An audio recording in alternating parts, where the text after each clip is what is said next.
Hello दोस्तों, welcome to our new video. आज हम लोग देखेंगे कांग्रेस की स्थापना के बाद से इंडियन नेशनल मूवमेंट के टॉप 30 क्वेश्चन जो हमारे एग्जाम के लिए मोस्ट इंपॉर्टेंट है। Question number 1, who is called the father of Congress? भारतीय कांग्रेस, राष्ट्रीय कांग्रेस के पिता किसे कहा जाता है? एओ ह्यूम, दादा भाई नौरोजी, बदरुद्दीन तैयब जी या फिरोज शाह मेहता? दोस्तों इसका आंसर है ए, एओ ह्यूम। एओ ह्यूम को फादर ऑफ कांग्रेस कहा जाता है। इसमें हम एओ ह्यूम के बारे में और देखेंगे तो दोस्तों 1885 में भारतीय राष्ट्रीय कांग्रेस के गठन में उनकी भूमिका के लिए भारतीय राष्ट्रीय कांग्रेस का जनक माना जाता है। 22 वर्ष तक दोस्तों वो इंडियन नेशनल कांग्रेस के महासचिव के रूप में रहे। पहले वो आईसीएस अधिकारी थे, उसके बाद रिटायरमेंट के बाद उन्होंने कांग्रेस की स्थापना की। वह कांग्रेस की उत्पत्ति के संबंध में प्रसिद्ध सेफ्टी वॉल्व सिद्धांत से जुड़े हुए थे। राजनीति के अलावा वह एक प्रसिद्ध पक्षी विज्ञानी थे और उन्हें अक्सर भारतीय पक्षी विज्ञान का जनक कहा जाता है। उन्हें 1885 में भारतीय राष्ट्रीय कांग्रेस के गठन में उनकी भूमिका के लिए भारतीय राष्ट्रीय कांग्रेस का जनक माना जाता है। क्वेश्चन नंबर 2, भारतीय राष्ट्रीय कांग्रेस के प्रथम अध्यक्ष कौन थे? दादा भाई नौरोजी, डब्ल्यू.सी. बनर्जी, बदरुद्दीन तैयब जी, फिरोज शाह मेहता? दोस्तों इसका आंसर है W C. Banerjee, option number B. 1885 में बॉम्बे में आयोजित भारतीय राष्ट्रीय कांग्रेस के पहले अधिवेशन के अध्यक्ष कौन थे? दोस्तों आप लोगों से क्वेश्चन है जो आप लोग कमेंट में बताना, 1885 का अधिवेशन प्रस्तावित कहाँ था? ये हुआ था बॉम्बे में गोकुलदास तेजपाल संस्कृत महाविद्यालय में, लेकिन ये प्रस्तावित कहाँ था ये आप लोग कमेंट बॉक्स में बताना। डब्ल्यू.सी. बनर्जी 2 बार कांग्रेस अधिवेशन की अध्यक्षता की, पहले 1885 में, फिर दूसरी बार 1892 इलाहाबाद में। पेशे से वह एक प्रसिद्ध वकील थे और स्टैंडिंग काउंसिल के रूप में सेवा देने वाले पहले भारतीय थे। वह भारतीय राष्ट्रीय कांग्रेस के नरम दल के प्रमुख नेता थे। वह बैरो इन फर्नेस से ब्रिटिश हाउस ऑफ कॉमन्स के लिए चुनाव लड़ने वाले पहले भारतीय थे, लेकिन अनलकली वो जीत नहीं पाए चुनाव, लेकिन सबसे पहले चुनाव लड़ने वाले डब्ल्यू.सी. बनर्जी थे। दोस्तों आपसे एक और क्वेश्चन है, सबसे पहले चुनाव जीतकर ब्रिटिश हाउस ऑफ कॉमन्स में जाने वाले कौन से भारतीय हैं वो आप कमेंट में बताना। क्वेश्चन नंबर 3, कांग्रेस के प्रथम मुस्लिम अध्यक्ष कौन थे? रहमतुल्लाह सयानी या बदरुद्दीन तैयब जी, मोहम्मद अली, अबुल कलाम आज़ाद? दोस्तों इसका answer option number B, Badruddin Tyabji. Badruddin Tyabji भारतीय राष्ट्रीय कांग्रेस के पहले मुस्लिम अध्यक्ष थे जिन्होंने 1887 में मद्रास अधिवेशन की अध्यक्षता की। वह बॉम्बे उच्च न्यायालय में बैरिस्टर के रूप में अभ्यास करने वाले पहले भारतीय थे। उन्होंने 1885 में फिरोज शाह मेहता और के.टी. तेलंग के साथ मिलकर बॉम्बे प्रेसिडेंसी एसोसिएशन की सह स्थापना की थी। वह बॉम्बे उच्च न्यायालय के मुख्य न्यायाधीश के रूप में नियुक्त होने वाले पहले भारतीय बने। वह महिला शिक्षा के प्रबल समर्थक थे और उन्होंने मुस्लिम समुदाय के आधुनिकीकरण की दिशा में कार्य किया। क्वेश्चन नंबर 4, कांग्रेस के द्वितीय मुस्लिम अध्यक्ष कौन थे? Option A Badruddin Tyabji, option B Rahimtulla Sayani, option C Jinnah या ऑप्शन डी हकीम अजमल खां? दोस्तों इसका आंसर है रहमतुल्लाह Sayani, option number B. Rahimtulla सयानी के बारे में है कि वह भारतीय राष्ट्रीय कांग्रेस के दूसरे मुस्लिम अध्यक्ष थे जिन्होंने 1896 में कलकत्ता अधिवेशन की अध्यक्षता की थी। उनके अध्यक्षीय कार्यकाल के दौरान 1896 में पहली बार कांग्रेस के अधिवेशन में राष्ट्रीय गीत वंदे मातरम गाया गया। दोस्तों ये one of the most important question है, पहली बार वंदे मातरम किस अधिवेशन में गाया गया था, या पहली बार जब वंदे मातरम गाया गया था उस समय कांग्रेस के अध्यक्ष कौन थे?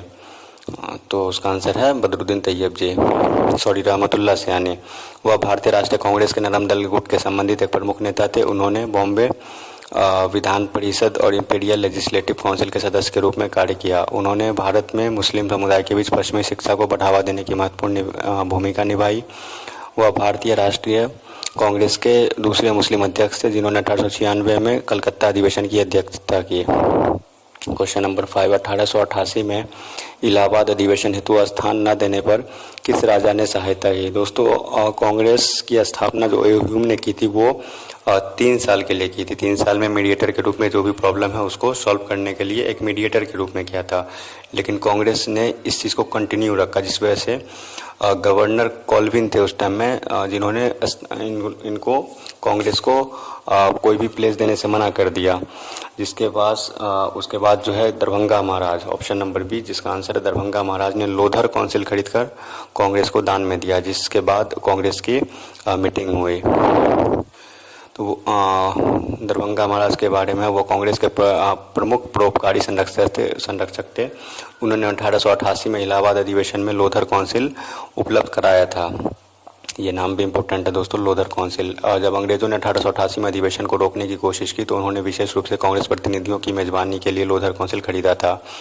उन्होंने बंगाल और बिहार का प्रतिनिधित्व करते हुए सुप्रीम लेजिस्लेटिव काउंसिल के सदस्य के रूप में काम किया। वह जमींदार पार्टी के एक विशिष्ट नेता थे, लेकिन उन्होंने कांग्रेस के साथ बहुत करीबी और सहयोगात्मक संबंध बनाए रखा। वह शिक्षा और अकाल राहत में अपने विशाल योगदान के लिए जाने जाते थे, जिसमें कलकत्ता विश्वविद्यालय को दिया गया दान भी शामिल है।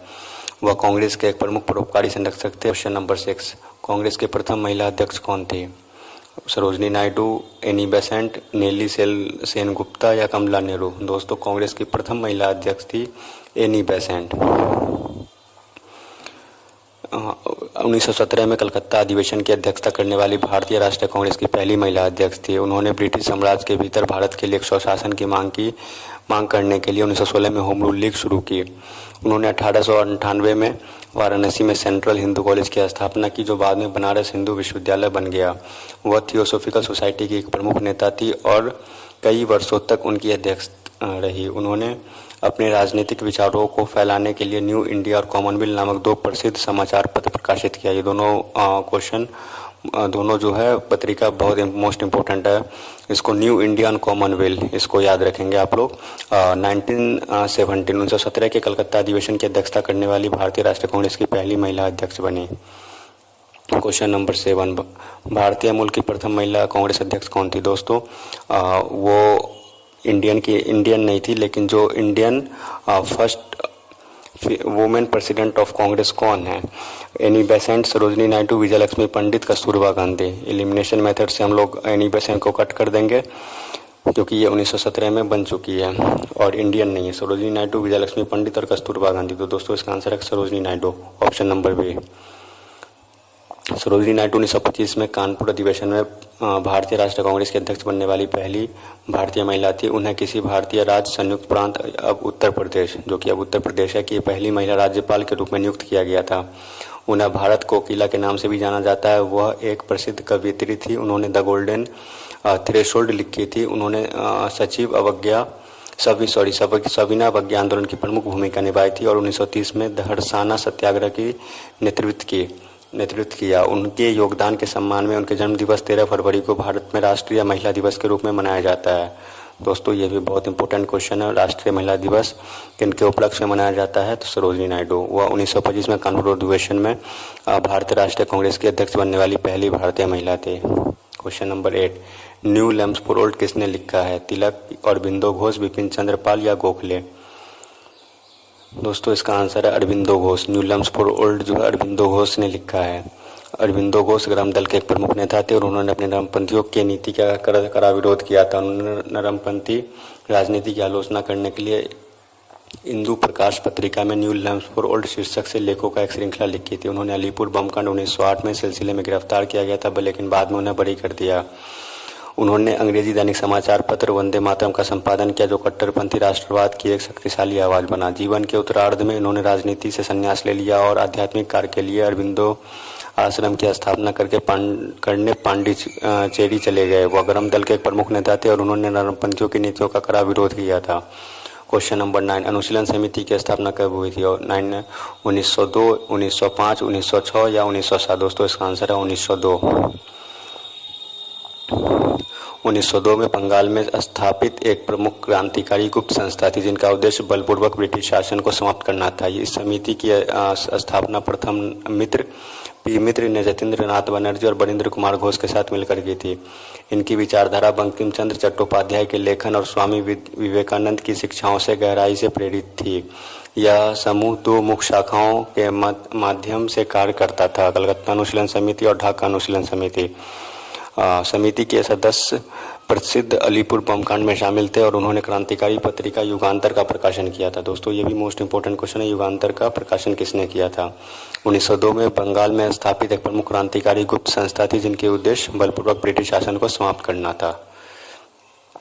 बंगाल विभाजन कब लागू हुआ? दोस्तों बंगाल विभाजन 1903 या 1905 या 1906 या 1911 में लागू हुआ। दोस्तों इसका आंसर है 1905, ऑप्शन नंबर बी।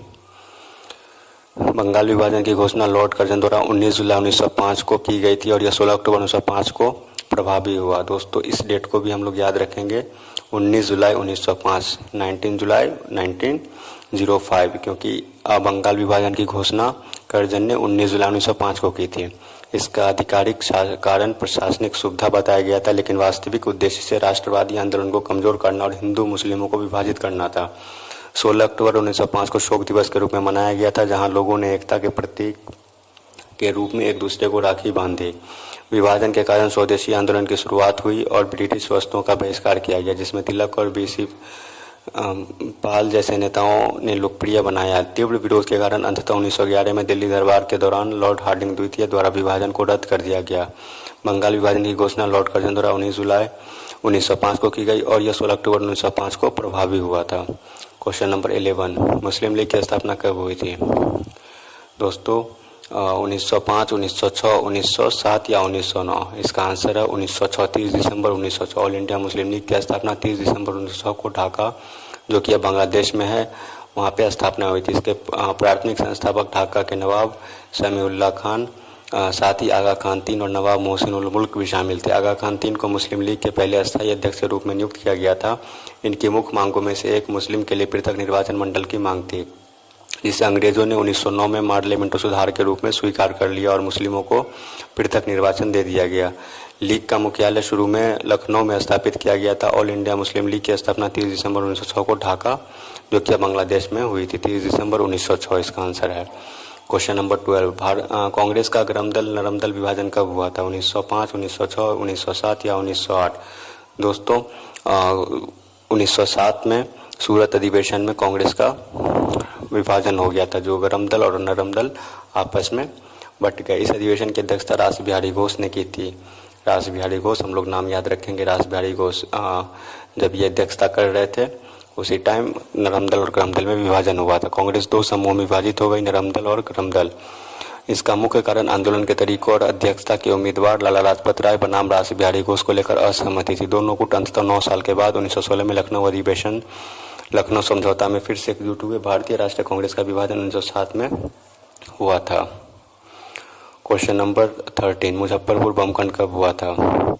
1907, 1908, 1909 या 1910? दोस्तों इसका आंसर है ऑप्शन नंबर बी, 1908। 30 अप्रैल 1908 को बिहार के मुजफ्फरपुर में हुई थी, जिसका लक्ष्य अलोकप्रिय जिला न्यायाधीश डगलस किंग्सफोर्ड था। इसे 2 युवा क्रांतिकारी खुदीराम बोस और प्रफुल्ल चाकी द्वारा अंजाम दिया गया था। किंग्सफोर्ड के बजाय बम गलती से प्रिंगले कैनेडी की पत्नी और उनकी बेटी को ले जा रही एक गाड़ी पर लगा, जिससे उनकी मृत्यु हो गई। घटना के बाद प्रफुल्ल चाकी को गिरफ्तारी से बचने के लिए आत्महत्या कर ली, लेकिन खुदीराम बोस 11 अगस्त 1908 को फांसी दे दी गई।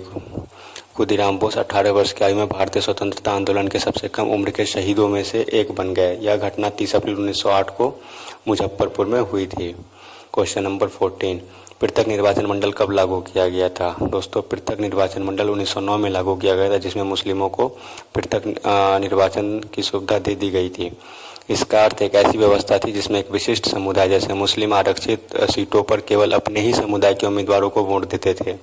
इसे पहली बार 1909 में पार्लियामेंटो सुधार द्वारा मुस्लिमों के लिए पेश किया गया था। दोस्तों आप लोगों के लिए क्वेश्चन है, किसने कहा था कि 1909 में पार्लियामेंटो ने एक ऐसा भारत में नाक का दांत बोला जो एक दिन भारतीयों को जरूर डसेगा? आप लोग कमेंट सेक्शन में बताएं इसका आंसर। इस विभाजनकारी नीति को लागू करने के लिए लॉर्ड मिंटो को सांप्रदायिक निर्वाचन मंडल का जनक कहा जाता है।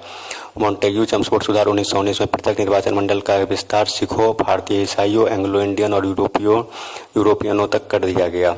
दलित वर्गों के लिए पृथक निर्वाचन मंडल को अस्वीकार करने वाले आरक्षित सीटों के पक्ष में गांधी और अंबेडकर के बीच पूना पैक्ट 1932 पर हस्ताक्षर किए गए थे। इसका अर्थ एक ऐसी व्यवस्था थी जिसमें एक विशिष्ट समुदाय जैसे मुस्लिम आरक्षित सीटों पर केवल अपने समुदाय के उम्मीदवार को वोट देते थे। क्वेश्चन नंबर 15, राजधानी कलकत्ता से दिल्ली कब स्थानांतरित हुई? 1909 में या ऑप्शन बी 1910 में, ऑप्शन सी 1911 में या ऑप्शन डी 1912 में? दोस्तों इसका आंसर है ऑप्शन सी 1911। कलकत्ता से दिल्ली स्थानांतरित करने का निर्णय दिसंबर 1911 में दिल्ली दरबार के दौरान घोषित किया गया था। इसकी घोषणा किंग्स जॉर्ज पंचम ने अपने भारत यात्रा के दौरान की थी, जो सम्राट के रूप में भारत आने वाले एकमात्र ब्रिटिश शासक थे। इस ऐतिहासिक राजधानी स्थानांतरण के समय लॉर्ड हार्डिंग द्वितीय भारत के वायसराय थे। दिल्ली आधिकारिक तौर पर 1912 में भारत की राजधानी बनी और नई दिल्ली शहर के बाद एक एडविन लुटियंस और हर्बर्ट बेकर द्वारा डिजाइन किया गया था। इस स्थानांतरण का उद्देश्य प्रशासन के लिए एक अधिक केंद्रीय स्थान प्रदान करना और कलकत्ता में राष्ट्रवादी आंदोलन के प्रभाव को कम करना था। राजधानी को कलकत्ता से दिल्ली कब ट्रांसफर किया गया था? 1911 में, दिल्ली दरबार के समय। क्वेश्चन नंबर 16, मुस्लिम लीग ने सेल्फ गवर्नमेंट का लक्ष्य कब बनाया था? दोस्तों, सेल्फ गवर्नमेंट का मुस्लिम लीग ने लक्ष्य 1913 में बनाया था। स्वशासन, यह बदलाव मुख्य रूप से मोहम्मद अली जिन्ना के प्रभावित था, जो 1913 में मुस्लिम लीग में शामिल हुए थे। दोस्तों, ये भी क्वेश्चन इंपॉर्टेंट है, मुस्लिम लीग में मोहम्मद अली जिन्ना कब शामिल हुए थे? 1913 में। स्वशासन के लक्ष्य में मुस्लिम लीग को भारतीय राष्ट्रीय कांग्रेस और उनके राष्ट्रवादी लक्ष्यों को करीब ला दिया। इस सहयोग का परिणाम लखनऊ समझौता 1916 था, जहां दोनों पक्ष मिलकर स्वशासन की मांग करने पर सहमत हुए थे। लीग को स्वशासन की मांग में मुस्लिम हितों की रक्षा के लिए पृथक निर्वाचन मंडल जैसी सुरक्षा उपाय भी शामिल थे। शुरुआत में मुस्लिम लीग अंग्रेजों के प्रति वफादार थी, लेकिन 1913 में अपना लक्ष्य बदलकर स्वशासन कर लिया। क्वेश्चन नंबर 17, कांग्रेस का नरम दल गरम दल पुनर्मिलन कब हुआ था? क्वेश्चन ऑप्शन नंबर ए 1915 1915 या option number B 1916, option C 1917 या 1918। दोस्तों, इसका आंसर है ऑप्शन नंबर बी 1916। लखनऊ के नरम दल और गरम दल का पुनर्मिलन 1916 में लखनऊ अधिवेशन में हुआ था। लखनऊ अधिवेशन की अध्यक्षता कौन कर रहे थे? अंबिका चरण मजूमदार। ये भी क्वेश्चन इंपॉर्टेंट है दोस्तों कि जब नरम दल और गरम दल का समझौता हुआ था 1916 में, तो उस कांग्रेस सेशन का अध्यक्षता कौन कर रहे थे? अंबिका चरण मजूमदार। दोनों गुटों को एक साथ लाने में एनी बेसेंट और बाल गंगाधर तिलक ने महत्वपूर्ण भूमिका निभाई थी। 1915 में नरमपंथी नेताओं फिरोज शाह मेहता और जी.के. गोपाल कृष्ण गोखले की मृत्यु ने पुनर्मिलन को आसान बना दिया था। इसी अधिवेशन में स्वशासन की मांग के लिए कांग्रेस और मुस्लिम लीग के बीच लखनऊ समझौता पर हस्ताक्षर किया गया था। Question number 18, home rule league आंदोलन कब शुरू हुआ? दोस्तों, होम रूल लीग आंदोलन 1916 में शुरू किया गया था। Option number B. यह आंदोलन आयरिश होम रूल आंदोलन से प्रेरित था और इनका उद्देश्य ब्रिटिश साम्राज्य के भीतर स्वशासन प्राप्त करना था। दो अलग अलग लीग शुरू की गई, एक बाल गंगाधर तिलक के द्वारा अप्रैल 1916 में और दूसरी एनी बेसेंट द्वारा सितंबर 1916 में। तिलक की लीग महाराष्ट्र, बॉम्बे को छोड़कर कर्नाटक और बरार में सक्रिय थी, जबकि बेसेंट की लीग ने शेष भारत को कवर किया था। इसी आंदोलन के दौरान तिलक ने अपना प्रसिद्ध नारा दिया, स्वराज मेरा जन्मसिद्ध अधिकार, और मैं इसे लेकर रहूंगा। दोस्तों, ये one of the most important question है। स्वराज मेरा जन्मसिद्ध अधिकार है का नारा किसने दिया था? दोस्तों, इसका आंसर है तिलक। बाल गंगाधर तिलक ने स्वराज हमारा जन्मसिद्ध अधिकार है का नारा दिया था। मॉन्टेग्यू घोषणा अगस्त 1917 में हुई के बाद यह आंदोलन धीमा पड़ गया, जिसमें स्वशासी संस्थानों ने के क्रमिक विकास का वादा किया गया था। क्वेश्चन नंबर 19, कांग्रेस में पहली बार मौलिक अधिकार कब पारित किया गया था? 1929 लाहौर सेशन में या 1931 कराची सेशन में, 1936 फैजपुर सेशन में या 1939 त्रिपुरी सेशन में? दोस्तों, इसका आंसर है 1931 कराची सेशन में। आइए इसका एक्सप्लेनेशन देखते हैं। मौलिक अधिकारों की पहली औपचारिक मांग 1931 के भारतीय राष्ट्रीय कांग्रेस के कराची अधिवेशन में की गई थी। कराची अधिवेशन की अध्यक्षता सरदार वल्लभ भाई पटेल ने की थी। मौलिक अधिकारों और आर्थिक नीति पर प्रस्ताव का मसौदा जवाहरलाल नेहरू ने तैयार किया था। इससे पहले नेहरू रिपोर्ट 1928 में भी मौलिक अधिकारों की एक सूची शामिल थी, लेकिन 1931 में पहला आधिकारिक कांग्रेस प्रस्ताव था। यह अधिवेशन महत्वपूर्ण था क्योंकि इसमें परिभाषित किया कि आम जनता के लिए स्वराज का क्या अर्थ होगा, जिसमें नागरिक स्वतंत्रता और सामाजिक आर्थिक अधिकार शामिल थे। मौलिक अधिकारों की पहली औपचारिक मांग 1931 में कराची अधिवेशन में हुई थी। क्वेश्चन नंबर 20, त्रिपुरी संकट के बाद 1939 में बोस के इस्तीफे के बाद कांग्रेस अध्यक्ष कौन बने? पट्टाभी सीतामरैया या option B Rajendra Prasad, option C Nehru या ऑप्शन डी मौलाना आजाद? दोस्तों, ये अपोनेंट थे पट्टाभी सीतामरैया। इसका आंसर होगा त्रिपुरी संकट के बाद राजेंद्र प्रसाद जी इस्तीफे के बाद अध्यक्ष बने थे। सुभाष चंद्र बोस गांधी जी के उम्मीदवार पट्टाभी सीतामरैया को हराकर दोबारा कांग्रेस के अध्यक्ष चुने गए थे। सीतामरैया की हार के बाद महात्मा गांधी ने प्रसिद्ध रूप से कहा था कि सीतामरैया की हार मेरी हार है। कांग्रेस वर्किंग कमेटी और गांधी जी के साथ वैचारिक मतभेद के कारण बोस ने अप्रैल 1939 में अध्यक्षता से इस्तीफा दे दिया। बोस के इस्तीफे के बाद शेष कार्यकाल के लिए डॉक्टर राजेंद्र प्रसाद को कांग्रेस का अध्यक्ष नियुक्त किया गया था। कांग्रेस की अध्यक्षता छोड़ने के तुरंत बाद बोस ने कांग्रेस के भीतर फॉरवर्ड ब्लॉक नामक एक नए गुट की गठन किया। दोस्तों ये इम्पोर्टेंट क्वेश्चन है। फॉरवर्ड ब्लॉक की स्थापना किसने की थी? सुभाष चंद्र बोस गांधी जी के उम्मीदवार पट्टाभी सीतामढ़िया को हराकर दोबारा कांग्रेस के अध्यक्ष चुने गए थे। हिंदुस्तानी सेवा दल की स्थापना कब हुई थी? 1918, 1920, 1923 या 1925? दोस्तों हिंदुस्तानी सेवा दल की स्थापना 1923 में की गई थी एस एन हार्डिकर के द्वारा। इसकी स्थापना एस एन हार्डिकर द्वारा 1923 में कांग्रेस के काकीनाडा अधिवेशन के बाद की गई थी। जवाहरलाल नेहरू इसके पहले अध्यक्ष थे, जबकि एस एन हार्डिकर इसके महासचिव थे। इसे भारतीय राष्ट्रीय कांग्रेस के एक स्वयंसेवक दल के रूप में युवाओं को शारीरिक प्रशिक्षण और अनुशासन प्रदान करने के लिए बनाया गया था। 1931 में इसे औपचारिक रूप से कांग्रेस में शामिल कर लिया गया और इसका नाम बदलकर कांग्रेस सेवा दल कर दिया गया। यह संगठन अपने सदस्यों द्वारा अपनी पहचान के प्रतीक के रूप में गांधी टोपी पहनने के लिए जाना जाता है। इसकी स्थापना एस एन हार्डिकर द्वारा 1923 में हुई थी। क्वेश्चन नंबर 22, मुजफ्फरपुर बम कांड 1908 में लक्ष्य कौन था? लॉर्ड कर्जन या किंग्सफोर्ड या लॉर्ड हार्डिंग या जनरल डायर? दोस्तों इसका डेट भी याद रखेंगे, डेट भी मोस्ट इम्पोर्टेंट है। ये 1908 के साथ 30 अप्रैल 1908 को ये कांड हुआ था। क्वेश्चन नंबर 23, भारतीय क्रांति की जननी किसे कहा जाता है? दोस्तों एनी बेसेंट, भीखाजी कामा, सरोजिनी नायडू या दुर्गा भाभी? दोस्तों भारतीय क्रांति की जननी भीखाजी कामा को कहा जाता है, जिन्होंने स्टुटगार्ट में तिरंगा फहराया था। मैडम भीखाजी कामा को क्रांतिकारी गतिविधियों में उनके सहयोग के लिए भारतीय क्रांति की जननी माना जाता है। उन्होंने 1907 में पहली बार भारतीय राष्ट्रीय ध्वज का पहला संस्करण फहराया था। यह ऐतिहासिक घटना स्टटगार्ट जर्मनी में आयोजित अंतर्राष्ट्रीय समाजवादी कांग्रेस में हुई थी। उनके द्वारा फहराए गए ध्वज में हरी, पीली और लाल पट्टियां थी, जिस पर वंदे मातरम लिखा था। उन्होंने कुछ समय तक लंदन में दादा भानोजी के निजी सचिव के रूप में कार्य किया था। उन्होंने पेरिस इंडियन सोसाइटी की स्थापना की और वंदे मातरम जैसी क्रांतिकारी पत्रिकाएं प्रकाशित की। क्वेश्चन नंबर 24, चिटगांव शस्त्रागार कांड के नेतृत्व किसने किया था? भगत सिंह, सूरसेन, चंद्रशेखर आजाद या खुदीराम बोस? दोस्तों इसका आंसर है सूरसेन, ऑप्शन बी। चिटगांव शस्त्रागार छापा 18 अप्रैल 1930 को बंगाल के चिटगांव जिले या जो अभी बांग्लादेश में है वहां पे हुआ था। इस छापे का नेतृत्व सूरसेन ने किया था, जिन्हें लोकप्रिय रूप से मास्टरदा के नाम से जाना जाता था। मास्टरदा के नाम से कौन जाना जाता था? सूरसेन। सूरसेन ने इस मिशन को अंजाम देने और ब्रिटिश शस्त्रागारों पर कब्जा करने के लिए इंडियन रिपब्लिकन आर्मी IRA की गठन किया था। प्रमुख क्रांतिकारी प्रतिभागियों में गणेश घोष, लोकनाथ बल, अनंत सिंह और प्रीतिलता वाडेकर और कल्पना दत्त जैसी महिलाएं शामिल थी। सूरसेन का अंततः 1933 में गिरफ्तार कर लिया गया और 12 जनवरी 1934 को फांसी दे दिया गया। दोस्तों ये डेट हम लोग याद रखेंगे, 12 जनवरी 1934 को सूरसेन को फांसी दे दिया गया था। चिटगांव शस्त्रागार कांड कब हुआ था? दोस्तों अभी हम लोग इस क्वेश्चन को देखे हैं, आप लोग बताएं कि कब हुआ था, कमेंट बॉक्स में इसका आंसर दें। शेर पंजाब किसे कहा जाता है? भगत सिंह, लाला लाजपत राय, उधम सिंह, रंजीत सिंह? दोस्तों इसका आंसर है Lala Lajpat Rai, option number B.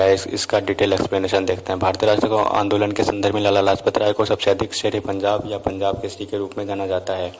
वे गरम दल के रूप में प्रमुख नेता थे और प्रसिद्ध बाल लाल और पाल के सदस्य थे। बाल गंगाधर तिलक, लाला लाजपत राय और रजनी पाल मेदत। उन्होंने servant of the people society की स्थापना की और पंजाब नेशनल बैंक PNB और DAV स्कूलों से जुड़े हुए थे। 1928 में लाहौर के साइमन कमीशन के खिलाफ विरोध प्रदर्शन के दौरान लाठीचार्ज में लगी चोटों के कारण उनकी मृत्यु हो गई थी। उनके अंतिम शब्द थे, मेरे शरीर पर पड़ी एक एक लाठी ब्रिटिश साम्राज्य के कफन की कील साबित होगी। भारतीय राष्ट्रीय आंदोलन के संदर्भ में लाला लाजपत राय को सबसे अधिक शेर पंजाब या पंजाब केसरी के रूप में जाना जाता है। क्वेश्चन नंबर 27, क्रिप्स मिशन से वार्ता के समय कांग्रेस अध्यक्ष कौन थे? जवाहरलाल नेहरू थे या मौलाना अबुल कलाम आजाद थे, राजेंद्र प्रसाद थे या पटेल थे? दोस्तों इसका आंसर है मौलाना अबुल कलाम आजाद। दोस्तों आप लोगों से एक क्वेश्चन है कि सबसे लंबे समय तक कांग्रेस के अध्यक्ष कौन थे? अगर आपको आता हो तो कमेंट सेक्शन में आंसर दें। मौलाना अबुल कलाम आजाद भारतीय राष्ट्रीय कांग्रेस के अध्यक्ष थे जब 1942 में क्रिप्स मिशन भारत आया था। उन्होंने 1940 से 46 तक सबसे लंबे समय तक निरंतर कांग्रेस अध्यक्ष का पद संभाला। यह भी जो आपसे क्वेश्चन किया था उसका आंसर है। मौलाना आजाद और जवाहरलाल नेहरू को कांग्रेस द्वारा सर स्टैफोर्ड क्रिप्स के साथ बातचीत करने के लिए आधिकारिक वार्ताकार नियुक्त किया गया था। क्रिप्स मिशन ने युद्ध के बाद डोमिनियन स्टेट का प्रस्ताव दिया था, जिसे कांग्रेस और मुस्लिम लीग दोनों ने खारिज कर दिया। महात्मा गांधी ने क्रिप्स मिशन के प्रस्ताव को दिवालिया होने वाले बैंक का उत्तर दिनांकित चेक, पोस्ट डेटेड चेक कहा था। ये दोस्तों इम्पोर्टेंट लाइन है, post dated cheque Mahatma Gandhi ने किस प्रस्ताव को कहा था, ये हम लोग याद रखेंगे। मौलाना अबुल कलाम आज़ाद भारतीय राष्ट्रीय कांग्रेस के अध्यक्ष थे जब 1942 में क्रिप्स मिशन भारत आया था। क्वेश्चन नंबर 28, कांग्रेस की पहली बार मौलिक अधिकारों का प्रस्ताव किस अधिवेशन में हुआ था? ऑप्शन ए लाहौर अधिवेशन, कराची अधिवेशन, त्रिपुरी अधिवेशन या फैजपुर अधिवेशन। दोस्तों इसका आंसर कराची अधिवेशन। मौलिक अधिकारों और राष्ट्रीय आर्थिक कार्यक्रम पर प्रस्ताव कराची अधिवेशन 1931 में पारित किया गया था। इस ऐतिहासिक अधिवेशन की अध्यक्षता सरदार वल्लभ भाई पटेल ने की थी। मौलिक अधिकारों के प्रस्ताव का मसौदा जवाहरलाल नेहरू द्वारा तैयार किया गया था। यह पहली बार था जब कांग्रेस ने परिभाषित किया था कि स्वराज आम नागरिकों को क्या प्रदान करेगा, नागरिक स्वतंत्रता। इससे पहले नेहरू रिपोर्ट 1928 में भी मौलिक अधिकारों को सूचीबद्ध किया गया था, लेकिन कराची अधिवेशन ने इसे कांग्रेस का आधिकारिक लक्ष्य बना दिया। मौलिक अधिकारों और राष्ट्रीय आर्थिक कार्यक्रम पर प्रस्ताव कराची अधिवेशन 1931 में पारित किया गया था। 1897 में बाल गंगाधर तिलक को किस आरोप में गिरफ्तार किया गया था? राजद्रोह के आरोप में गिरफ्तार किया। 1897 में चापेकर बंधुओं द्वारा कमिश्नर रैंड की हत्या के बाद तिलक को राजद्रोह के रूप में गिरफ्तार किया गया था। क्वेश्चन नंबर 30, पूर्ण स्वराज प्रस्ताव किस अधिवेशन में पारित हुआ था?